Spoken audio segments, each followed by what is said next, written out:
Nós temos mais de 40 milhões de alunos nas dezenas de milhares de escolas pelo país. Só no estado de São Paulo são 5 mil escolas, 3 milhões e meio de estudantes.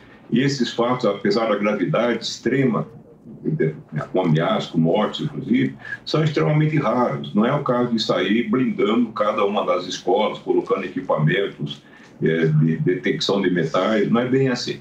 Mas isso não deve deixar as autoridades muito tranquilas em relação aos investimentos na paz dentro das escolas, criar um ambiente adequado para os alunos estudarem sem ameaças, inclusive sem aquelas mais constantes que raramente chegam à imprensa, de maneira geral, que são aquela perturbação da ordem interna das escolas através de bullying, de grupos de alunos que perturbam excessivamente a vida escolar. Existem possibilidades de mexer algumas questões.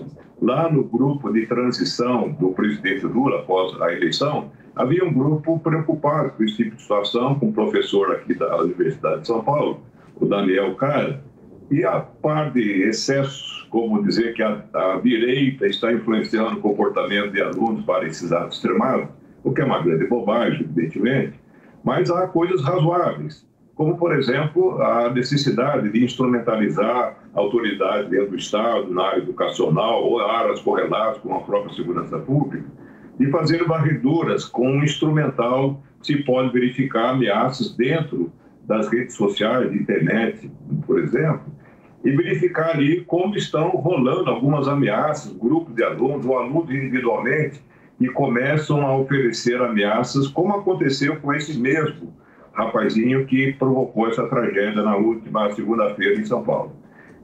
Esse monitoramento é importante, existe instrumental muito bom para isso, a partir de palavras-chave, a partir de verificação de entidades e grupos que se formam. Essa é uma medida.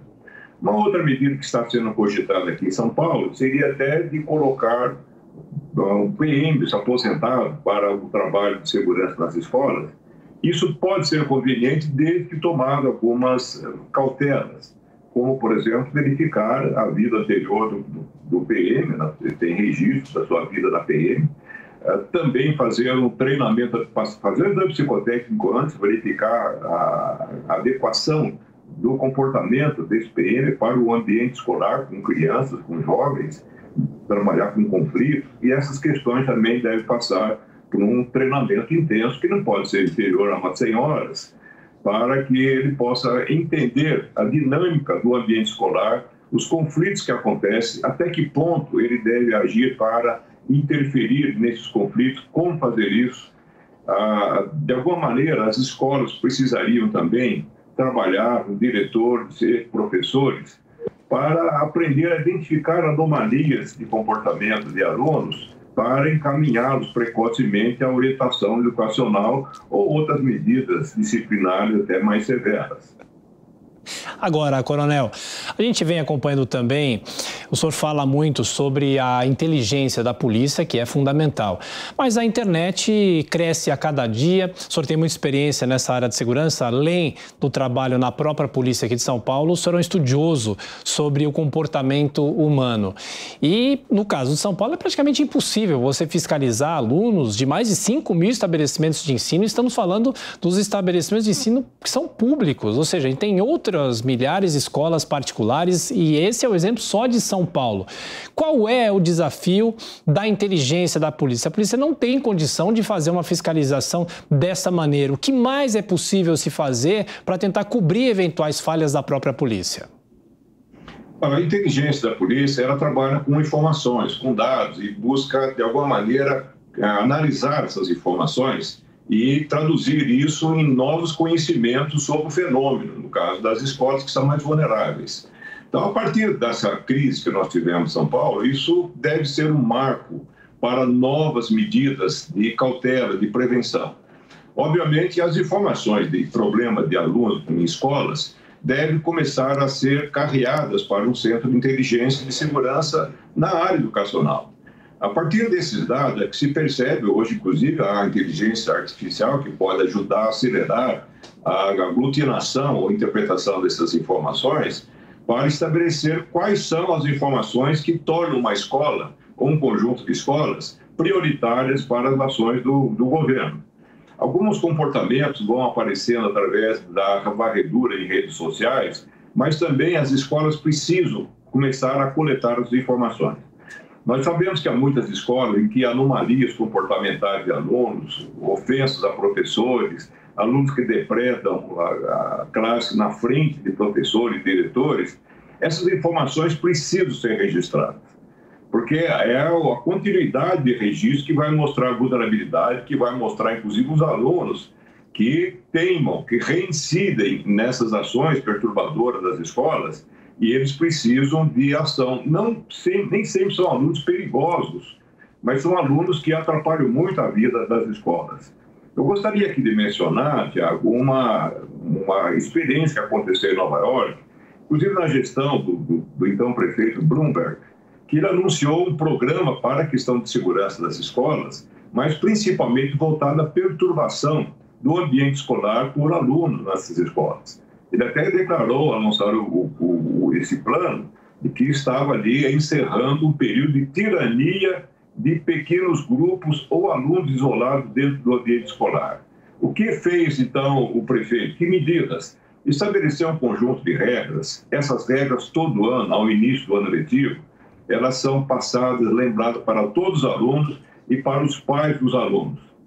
São regras de conduta dentro das escolas. Algumas delas mostram intolerância no ambiente escolar para a permanência dos alunos que podem ser mandados para um período temporário em escolas especiais, ou, eventualmente, até excluídos do ambiente escolar. Uma delas, agredir o professor, depredar a escola, entrar com drogas e armas dentro do ambiente escolar pode ser suficiente para uma eliminação do quadro de alunos da rede escolar. Mas o que foi feito lá, por exemplo, claro que é muito mais complicado em um ambiente como o estado de São Paulo, mas ali dentro de uma cidade mesmo complexa, algumas unidades escolares são especialmente desenhadas, estruturadas para receber alunos problemáticos. Então, ao invés de simplesmente suspender um aluno, esse aluno é mandado por 2, 3 vezes desse ambiente escolar, onde, junto com um grupo de 3 até 5 alunos, eles têm uma completa assistência pedagógica e psicológica para tentar uma readequação desses jovens ao ambiente escolar. Se insistirem, pode ser o caso, então, de excluir do ambiente escolar por estar perturbando demais o ambiente dos colegas. Então, existem medidas que têm que ser trabalhadas com muita tranquilidade. Não é para sair de afogadilho, contratando policiais e colocando dentro das escolas. Esses policiais, naturalmente, depois de treinados, vão ter que trabalhar no conjunto de segurança, como fazem os agentes de segurança nas escolas americanas, desde verificar a questão da segurança dos muros, das câmeras, do acesso de alunos. É importantíssimo, por exemplo, para facilitar essa segurança, que os alunos tenham uniforme escolar. Afinal de contas, quem não tiver uniforme escolar é um estranho ao ambiente escolar. Alunos precisam estar no seu horário, ou se vão fora do horário de aula, período diferente, eles precisam de algum tipo de orientação, e isso vai passar ali pela catraca. Eu tenho netos que trabalham, que estudam em escola privada, e há um esquema muito rigoroso de entrada nas catracas das escolas, como uma forma básica de dissuasão de pessoas que possam chegar para o ambiente, atrapalhar, incomodar ou agredir dentro do ambiente escolar. Agora, Coronel, depois que acontece a tragédia, muitas vezes é fácil falar, não é? A gente teve alguns indicativos de que ele poderia cometer esse crime, enfim. E muitas vezes nem mesmo os pais sabem do comportamento do filho. Inclusive, uma professora falou que ele era um sujeito isolado, ficava com fone de ouvido em todo momento, até mesmo durante a aula. Era difícil o professor pedir para que ele tirasse o fone para prestar atenção na aula. Houve algum tipo de falha da segurança, falha da polícia ou até dos pais que não perceberam esses indicativos de que ele poderia cometer algum problema, algum crime como esse?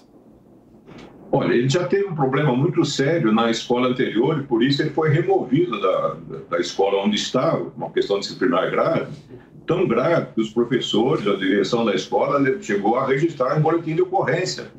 Isso é uma situação extremamente rara, mostrando um comportamento extremamente preocupante, levar um problema do aluno de 13 anos ao conhecimento policial.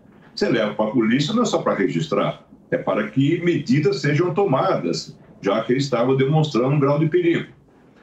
As escolas, pelo visto, não têm um procedimento padrão, nós chamamos dentro da polícia, o domínio da polícia, um procedimento operacional padrão, POP, para o que fazer com alunos que começam a mostrar certos tipos de conduta problemáticas. Que tipo de condutas, afinal de contas, são problemáticas e deve chamar a atenção da direção da escola?